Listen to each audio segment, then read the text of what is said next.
নতুন বছর চলে এলো কৃষ্ণ, কেউ পাশে থাক বা নাই থাক, তুমি অলওয়েজ পাশে থেকো। হরে কৃষ্ণ। হরে কৃষ্ণ, একটা কথা বলতে পারি? তোমার দেখায় এই বিশ্ব ব্রহ্মাণ্ডের মধ্যে সব থেকে সুন্দর পুরুষ কে? শ্রীকৃষ্ণ।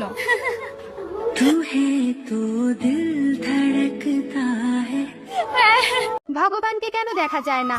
একটি কাহিনী অনুসারে একবার এক শিষ্য তার গুরুকে জিজ্ঞেস করলো, যদি ভগবান থাকেন তবে তিনি দেখা কেন দেন না?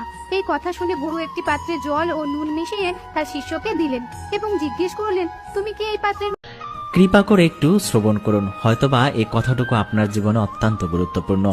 যার যে কুলি জন্ম হোক না কেন, যার যেমন গুণই থাক না কেন, সে যদি শ্রী ভগবানের শুদ্ধ ভক্তের কৃপা লাভ করে, তখন আর এই বাবা রে বাবা, শীতকালেও সকালবেলা চান করিয়ে দিচ্ছে।